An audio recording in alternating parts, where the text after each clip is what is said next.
Sit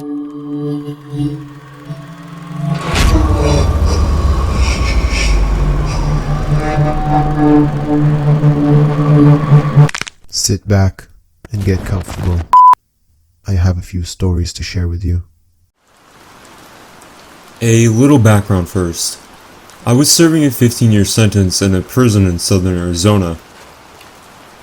What I was in there for isn't important. During my stay there were countless things that happened that no one could explain, and even more that no one wanted to know more about. It all started with a prison legend. Supposedly, years ago, something awful and unexplainable happened in the prison. Every morning we would be woken up and expected to stand near the front of our cells, while guards visually confirmed we were present and accounted for. Apparently, about a year before I got sent there, the most brutal and unexplainable thing happened during one of these routines.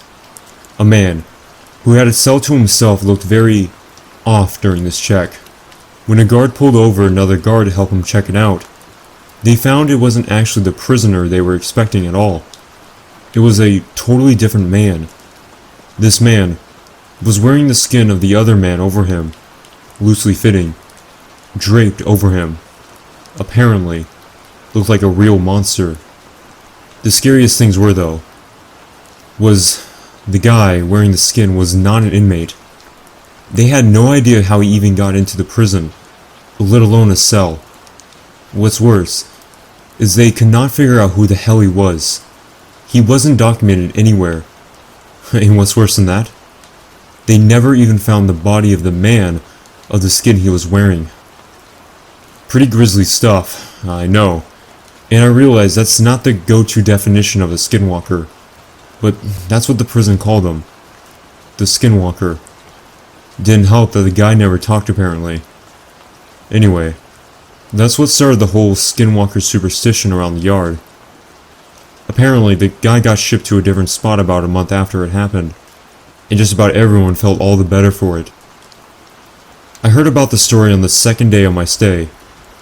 Hell of a story to hear to a place for your home for the foreseeable future. Now onto the real shit though. Sure, that guy was a Skinwalker, but all he did in the long run was get an old lifer Navajo inmate to tell everyone about actual Skinwalkers. It seemed like a lot of the prison culture actually revolved around them. Now apparently, Skinwalkers are tricky to point out on the spot, but if you manage to survive around one for more than a minute or two, almost everyone can tell the mannerisms are all off. They can mimic human speech, but not replicate it. They twitch manically. They have an unnatural gait while walking. But apparently, they got better with experience.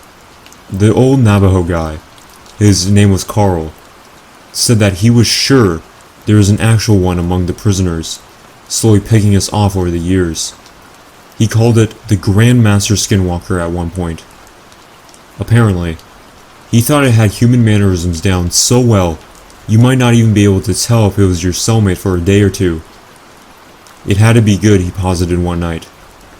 He would expect a Skinwalker to jump at any opportunity for a kill, but this one realized it had a revolving door of people to kill coming to it, and masterfully bided its time. As Carl thought, for years. A lot of guys found humor in it. A lot more are really on edge about it. Every once in a while in prison, people will snap. Sometimes, you'll find your cellmate swinging in front of your bunk, strung up around the neck by his pant leg. Sometimes you just can't take it anymore. But in our yard, people tended to snap in a very special way.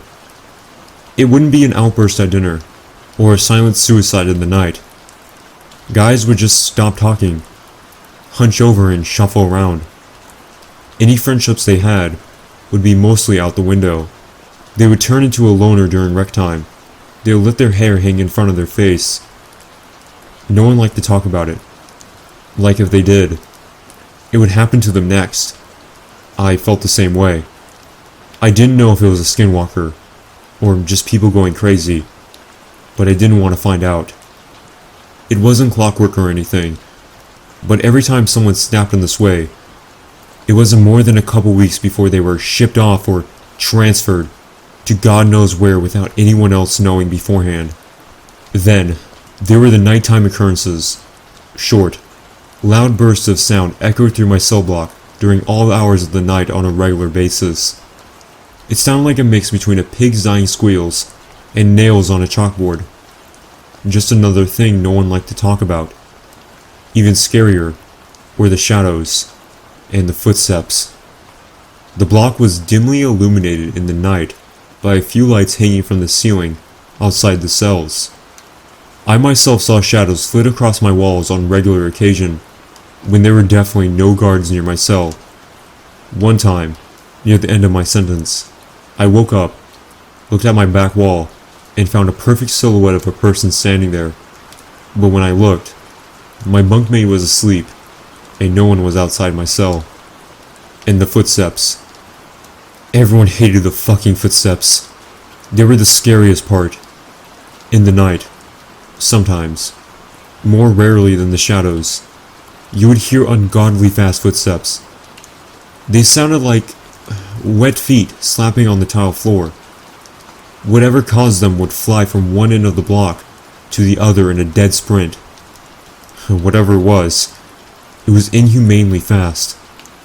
If you happened to be awake before it started, by the time you heard the footsteps on one side of your cell and whipped your head around to see the thing run by, it sounded like it was 3 cells past you. Everyone hated the footsteps. I agreed.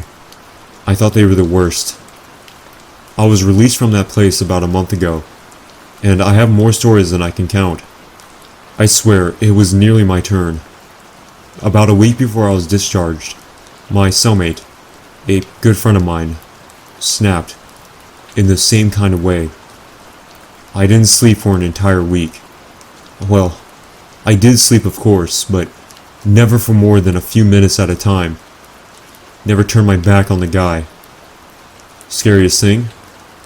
I woke up one night to him somehow snaking his body through the bars of our cell. For reference, I couldn't get anything past my shoulder through them. The worst part though, he was coming back into our cell. On the day of my release, I didn't say a word to him, just left. He seemed fine with it, so was I. I had made it through 15 years of prison fights, gang disputes, and, for all I know, Skinwalker abductions. I left through the front gates, a free man. As I walked along the fence for the rec yard, I spotted my cellmate, standing off on his own, like he had for the last week or so. I shook my head, not even really sure if it was him anymore. I took one last look over the yard, this time, from the other side of the fence. I wish I hadn't. There, standing off on his own, on the other side of the yard, was Carl, slouched over, eyeing the other inmates, and twitching, manically.